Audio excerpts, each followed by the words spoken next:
Everyone, स्वागत है आप सबका अपनी एसके ट्यूशन क्लासेस में। और मैं लक्ष्मी और मैं आपको पढ़ा रही हूँ नर्वस सिस्टम। और नर्वस सिस्टम में हमने अब तक बहुत सारे टॉपिक कंप्लीट कर लिए हैं। एक क्विक रिव्यू देख लेते हैं कि हमने क्या क्या कंप्लीट किया। क्लासिफिकेशन ऑफ नर्वस सिस्टम देख लिया, parts of brain, cells of nervous system, neurotransmitters, meninges, ventricles of brain, CSF circulation. उसके बाद हमने एनाटमी ऑफ ब्रेन स्टडी की थी, जिसके अंदर हमने fore brain, mid brain, hind brain. उसके बाद हमने ब्लड सप्लाई ऑफ ब्रेन के बारे में स्टडी की थी, हम ब्लड सप्लाई ऑफ ब्रेन के बारे में स्टडी की थी।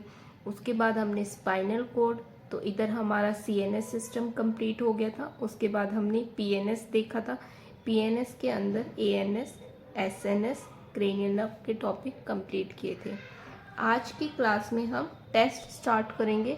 टेस्ट मतलब अगर हमें कोई भी नर्वस सिस्टम, न्यूरोलॉजिकल कोई भी अगर प्रॉब्लम है तो उसको हम डायग्नोस करने के लिए कौन कौन से टेस्ट करेंगे, हमें कैसे पता चलेगा कि हाँ इसको नर्वस सिस्टम का डिसऑर्डर है, जो हमारे लिए डायग्नोस में हेल्पफुल होंगे।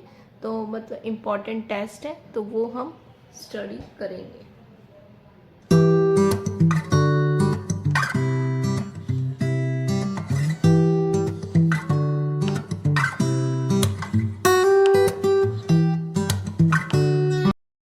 Assessment technique for nervous system, तो इसमें हम सबसे पहले ग्लासको कोमा स्केल, जिसको शॉर्ट फॉर्म में जीसीएस बोलते हैं, इसके बारे में स्टडी करेंगे।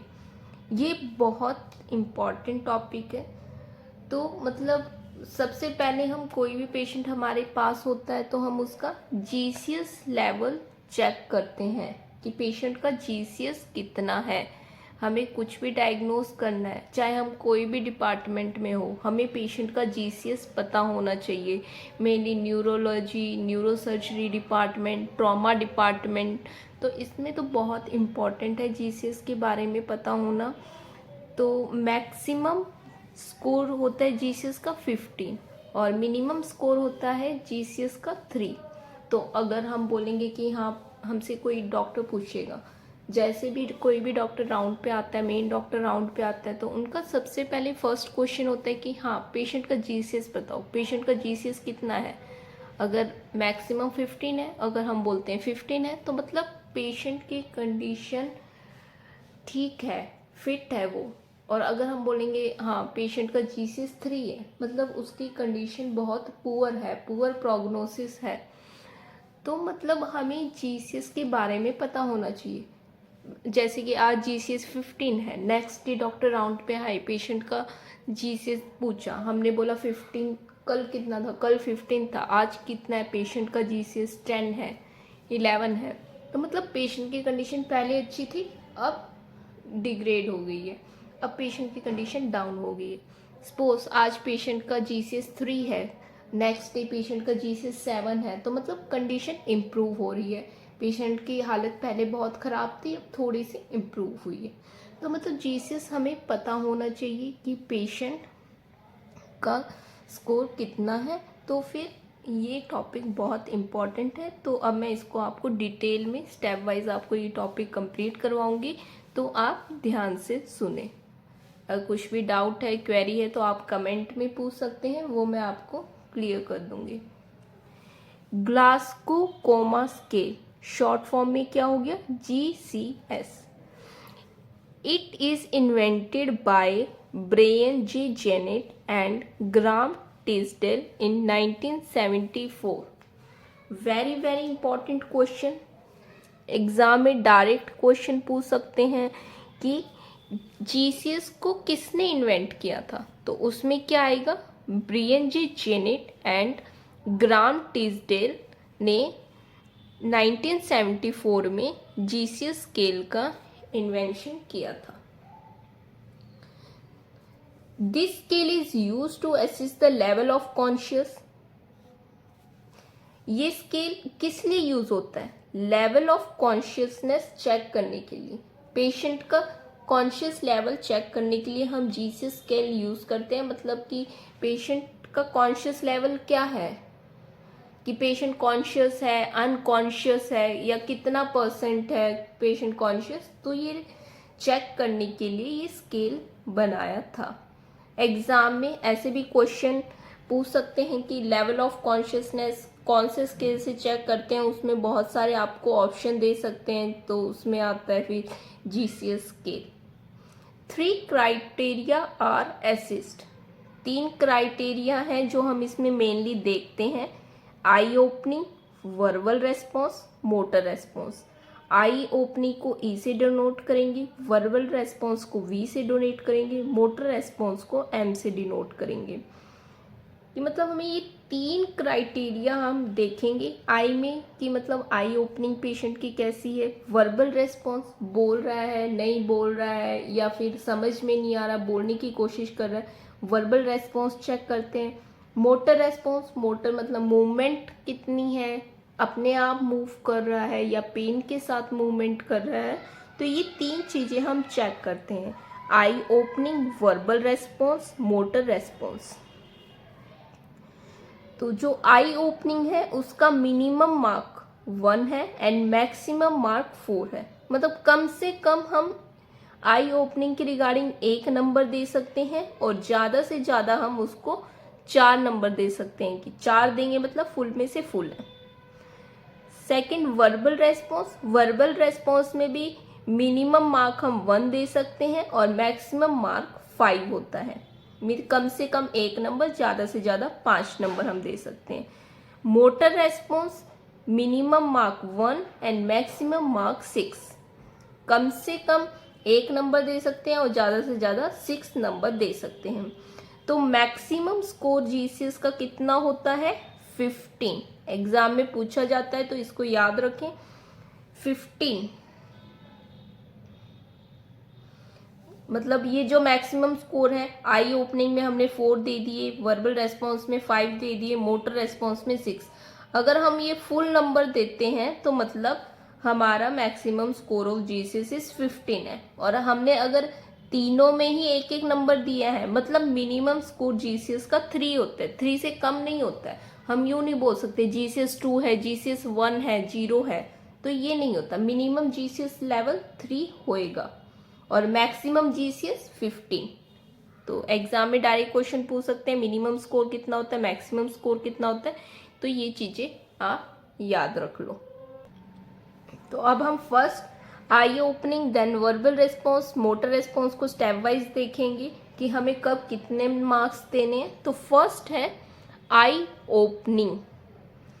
आई ओपनिंग, तो इसमें हमने पढ़ा maximum 4 marks, then 3, 2, 1, minimum 1 marks.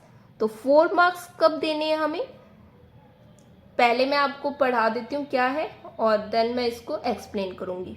4 marks देंगे spontaneous eye opening, 3 eye opening to sound stimulus, 2 eye opening to painful stimulus, 1 no eye opening. तो चलो देखते हैं, मैक्सिमम होता है 4 मार्क्स। तो 4 मार्क्स कब देंगे हम पेशेंट को, तो स्पॉन्टेनियस आई ओपनिंग। स्पॉन्टेनियस मतलब अपने आप पेशेंट आंख खोल रहा है, अपने आप, कि हम गए पेशेंट ने अपने आप आंख खोल ली, तो मतलब स्पॉन्टेनियस आई ओपनिंग है, तो हम उसको देंगे 4 नंबर। और 3 मार्क्स कब देंगे, eye opening to sound stimulus. Patient अपने आप आंख नहीं खोल रहा, मतलब अपने आप नहीं है, तो हम पेशेंट के पास जाएंगे, हम पूछेंगे हाँ नाम बताओ क्या है तुम्हारा, कैसे हो, मतलब कि कोई आवाज आई तब उसने अपनी आंख खोल ली, मतलब कोई साउंड के स्टिमुलस, कोई शोर हो गया, कोई चीज गिर गई है, तो मतलब साउंड को सुन के आंख खोल रहा है, नहीं तो वो पूरे टाइम आंखें बंद है, साउंड को देख के उसका आई ओपन हो रही है, तो उसमें हम देंगे 3 नंबर। उसके बाद है 2 नंबर का हमें कब देने, आई ओपनिंग टू पेनफुल स्टिमुलस। वो आंख अपने आप भी आंख नहीं खोल रहा, हमने बोला हाँ क्या हाल है आपका, अपना नाम बताओ, तो वो आवाज के साथ भी अपनी आंख नहीं खोल रहा है। और जब हमने उसको पिंच किया, पेनफुल स्टिमुलस दिया है पेशेंट को, हमने उसको फोरहेड पे पिंच किया है, हमने उसका ईयर पिंच किया है, या हमने हाथ पे पेनफुल स्टिमुलस उसको दिया है, अगर तब उसने आई ओपनिंग करी है, पेनफुल स्टिमुलस के साथ वो आई ओपनिंग कर रहा है, तो उसको हम देंगे 2 नंबर।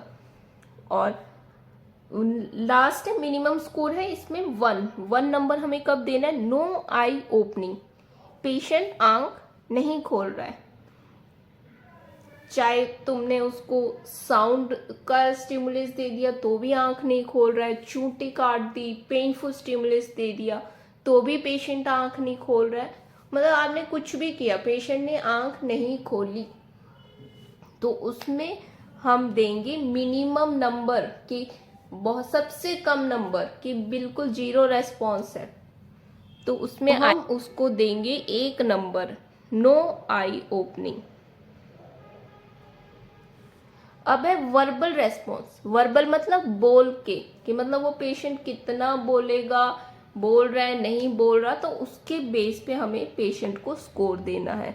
तो इसमें हमने पढ़ा था मैक्सिमम कितना स्कोर हम दे सकते हैं, मैक्सिमम 5 नंबर दे सकते हैं, मिनिमम 1 नंबर। मैक्सिमम 5 नंबर हम कब देंगे? Oriented to time, place and person.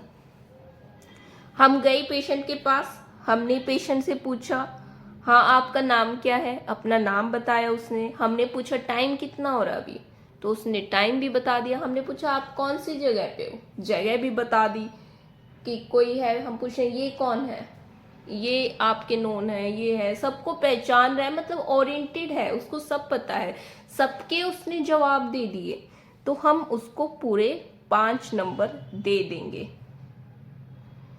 फिर है उसके बाद आएगा 4 नंबर हमें कब देना है? कंफ्यूज कन्वर्सेशन, मतलब पेशेंट कंफ्यूज है, हम उससे टाइम पूछ रहे हैं, टाइम नहीं पता, सुबह हो रही है तो वो बोल रहा है शाम हो रही है, शाम को सुबह बोल रहा है, या उसे नहीं पता है कि कहाँ पे है, हम बोल रहे हैं कहाँ पे आप, तो वो बोल रहा है मैं अपने घर पे हूँ, मैं ये काम कर रहा हूँ, मेरे को पता नहीं कौन लेके आया, तुम कौन हो, तो मतलब कंफ्यूज कन्वर्सेशन, बोल तो रहा है, क्लियरली बोल रहा है, हमें समझ भी आ रहा है, लेकिन एग्जैक्ट नहीं बोल रहा, कंफ्यूज्ड है, तो उसमें हम देंगे उसको 4 नंबर।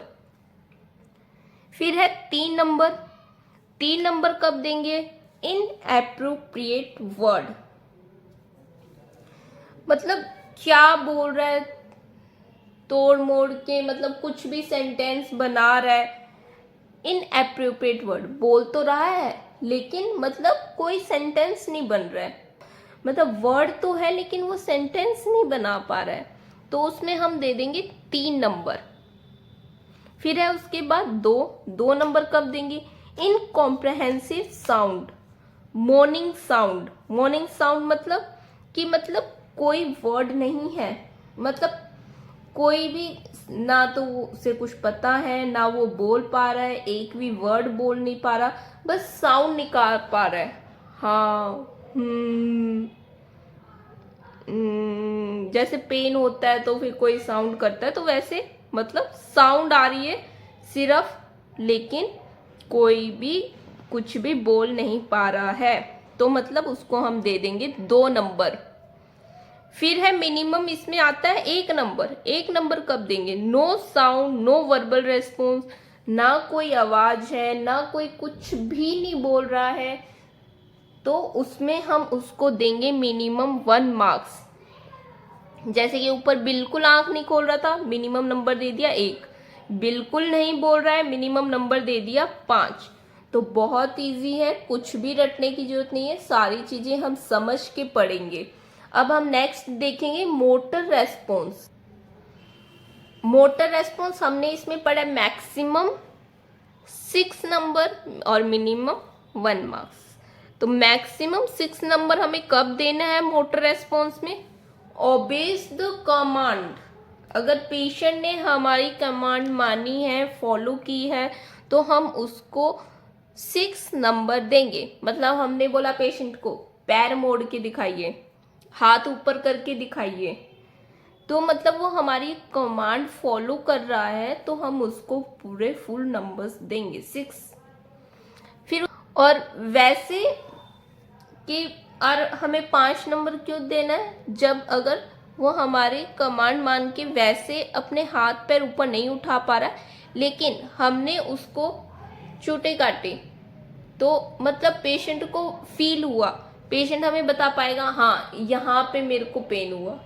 पेशेंट को हमने पैर पे चोटी काटी, हाँ पेशेंट बोलेगा हाँ मेरे को राइट पैर में चोटी काटी, मेरे को राइट पैर में पेन फील हुआ है। तो मतलब अगर वो लोकलाइज कर पा रहा है पेन को, तो हम उसको देंगे 5 नंबर। और 4 कब देंगे, पेन विड्रॉल।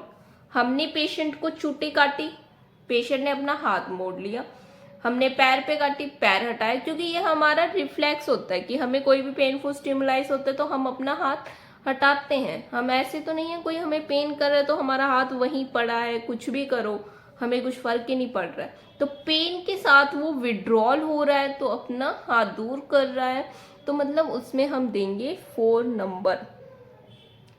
3 नंबर कब देने हैं, वेरी वेरी इंपॉर्टेंट, इधर से क्वेश्चन बनता है। 3 नंबर है, उसको हम बोलेंगे decorticate posture. Decorticate posture. Abnormal flexion. Flexion मतलब क्या होता है, अपनी तरफ मोड़ना। फ्लैक्स मतलब हाथ मोड़ना, एकदम अपनी तरफ हाथ मोड़ लेते हो तो हम बोलते हैं ना हमने फ्लैक्स कर लिया अपने हाथ।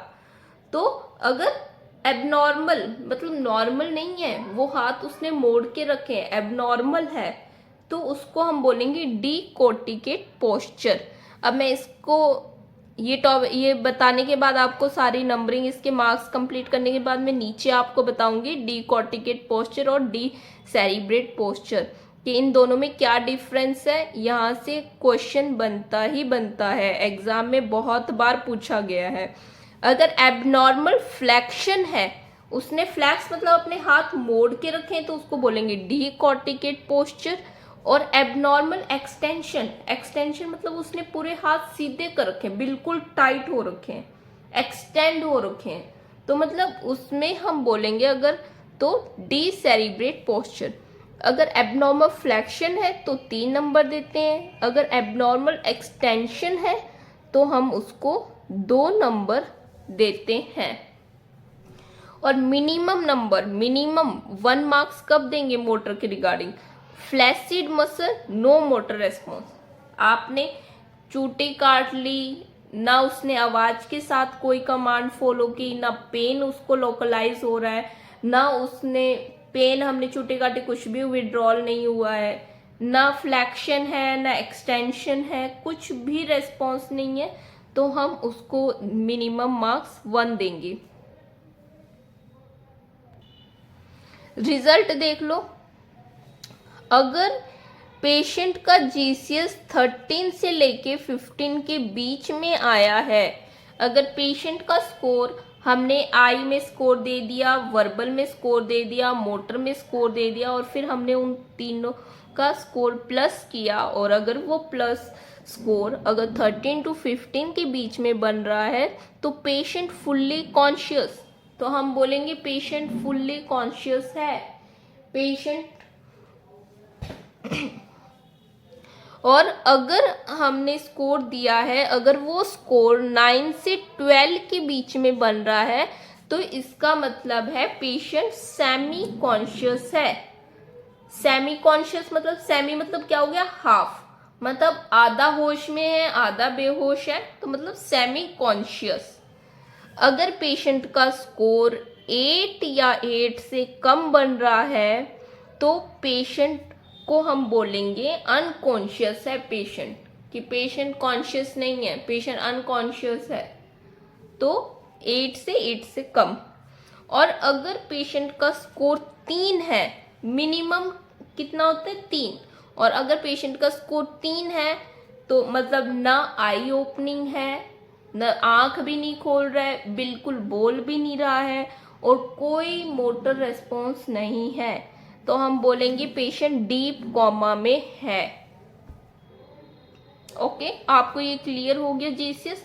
अब जो हमने मोटर रेस्पॉन्स के अंदर दो टर्म पढ़ी थी, डी कॉर्टिकेट पोस्चर और डी सेरिब्रेट पोस्चर, हम ये दोनों देख लेते हैं इन दोनों में क्या डिफरेंस है।